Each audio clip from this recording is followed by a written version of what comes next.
Сәлеметсіңдер ме оқушылар? Бүгін біз қазақ тілі пәнінен ғарышқа саяхат бөлімінен танысатын боламыз. Бүгінгі өтетін сабақтың тақырыбы ғарыш дегеніміз не? Етістіктің шақтары. Бүгін сіздер тыңдалған материал бойынша тірек сөздерді белгілейсіздер, етістіктің шақ түрлерін анықтайсыздар.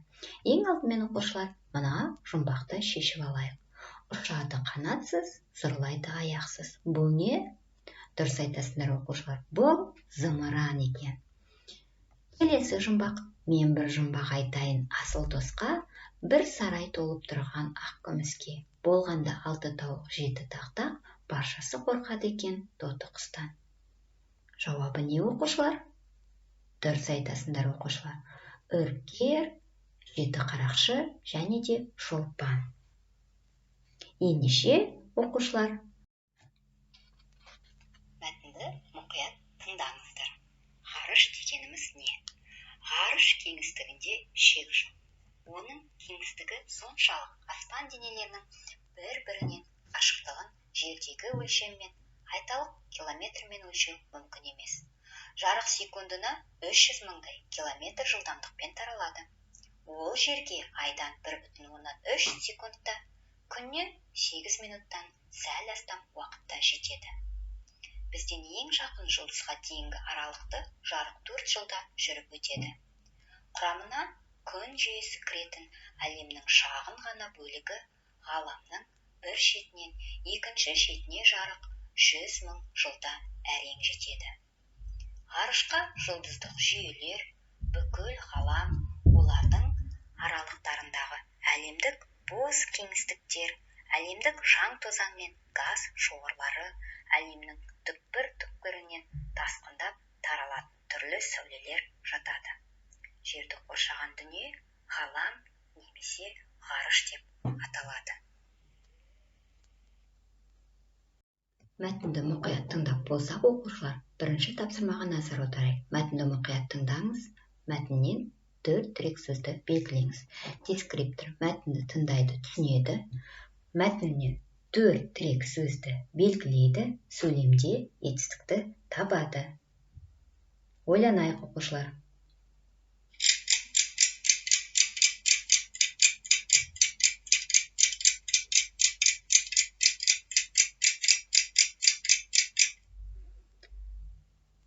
Ойланып болсақ оқушылар, біз осы тапсырмада 3 балл аламыз.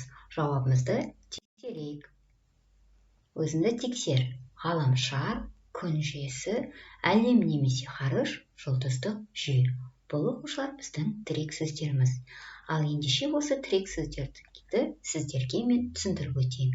Ғаламшар, адасушы жұлдыз. Күн жүйесі, күн және оны айналып жүретін ғаламшарлар және оның серіктерін айтамыз. Әлем немесе ғарыш, жерді қоршаған бүкіл дүние. Жұлдыздық жүйесі, галактика құрамына енетін жеке сипаттар, әртүрлі жұлдыздың жиынтығы. Жарайсыңдар оқушылар, сіздер де дұрыс жауап берді деген үміттемін. Ендеше ой қозғайық оқушылар. Мәтіннен берілген сөйлемдерге қатысты етістіктерді тап. Ойланайық.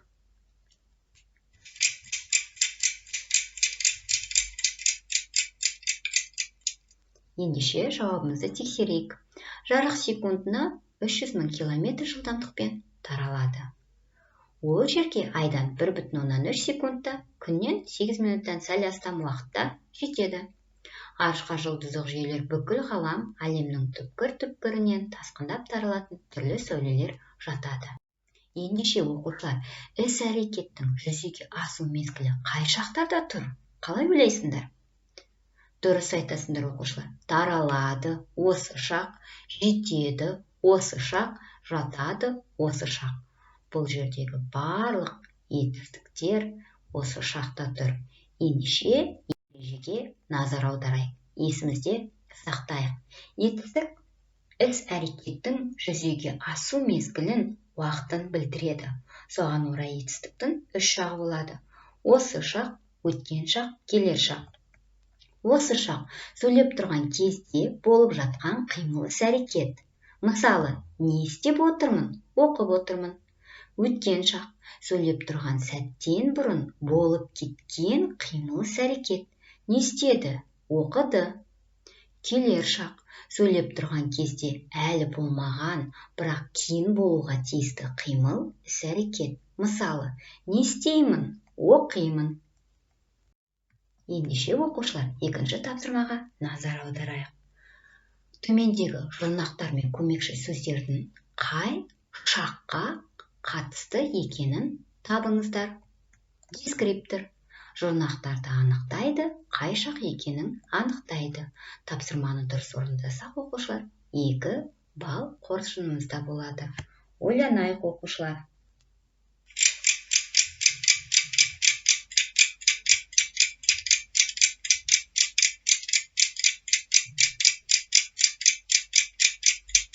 Ендеше, оқушылар, жауабымызды тексерейік.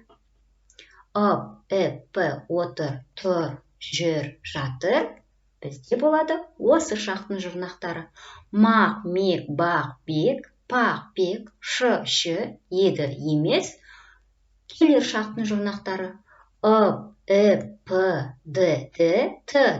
ған, кен, атын, етін, еді, екен. Өткен шақтың жұрнақтары. Жарайсыңдар, оқушылар, қоржындарында 2 ұпай деген үміттемін. Ендеше, оқушылар, келесі тапсырмаға назар аударайық. Семантикалық картаны толтырыңыз. Бұл жерде сіздерге сөздер берілген, соны толтырып шығамыз. Дескриптор осы шақты анықтайды, өткен шақты анықтайды, келер шақты анықтайды. Бұл тапсырманы орындасақ, оқушылар, сіздерге 2 балл беріледі. Сәттілік, ойланайық.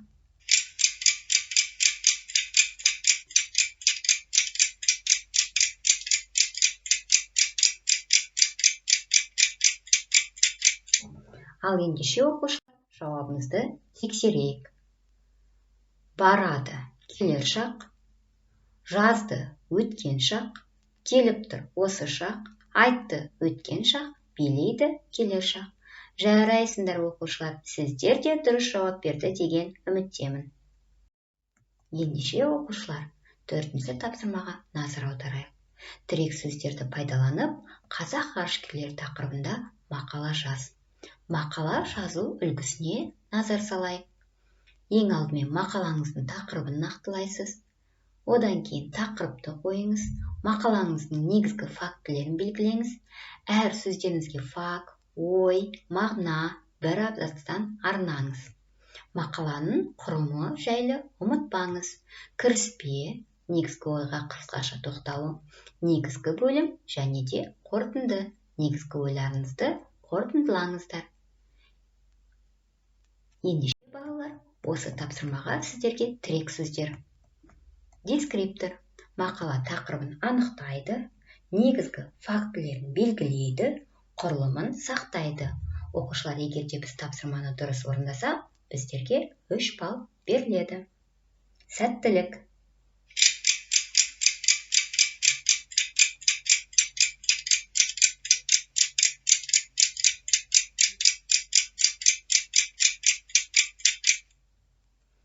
Жауабымызды тексерейік, оқушылар. Қазақ ғарышкерлері. Ғарышкер бұл мамандық бейне бір тылсымға толы сияқты көрінеді. Себебі ғарышкерлер жер мен көкті жалғап, аспан әлемі мен жерді жоғарыдан зерттеп, ғарыштық техниканы сынақтан өткізетін адамдар. Бұл мамандық адамның ғарышқа ұшуынан кейін, яғни 1961 жылы пайда болды. Тәуелсіз Қазақстанымыздың ғарышты бағындырған 3 қыраны бар. Олар Тоқтар Әубәкіров, Талғат Мұсабаев, Айдын Айымбетов. Тоқтар Әубәкіров қазақтан шыққан тұңғыш ғарышкер ұшқыш. 1991 жылы 2 қазанда Байқоңырдан Союз ТМ-13 кемесімен ғарышқа ұшты. Талғат Амангелдіұлы Мұсабаев ғарышта 3 рет болған. Ең алғаш рет 1994 жылы Союз ТМ-13 кемесімен ғарышқа ұшты. Айдын Аханұлы Айымбетов 2015 жылы 2 қыркүйекте Союз ТМА-18М кемесімен ұшып, ғарышты 10 күн болды. Әрбір ғарышкерлердің ғарышты бағындыруының өзіндік жолы бар. Әрине, ғарышкерлердің өмірі ғарышқа ұшқанға дейін және ғарышқа ұшқаннан кейін деп екіге бөлінетіні айдан анық. Аспан әлемі небір зерттелмеген сырларға толы ғой. Міне осы жер мен көкті байланыстыратын көпір салынатын Байқоңыр ғарыш айлағынан әрбір ғарышкердің сапары бастау алады. Жарайсыңдар оқушылар. Сіздердің қоржындарында 3 балл бар деген үміттемін. Оқушылар, бүгінгі сабақта біз тыңдалған материал бойынша тірек сөздерді белгіледіңіздер. Етістіктің шақ түрлерін анықтадыңыздар. Семантикалық картамен жұмыс жасадыңыздар.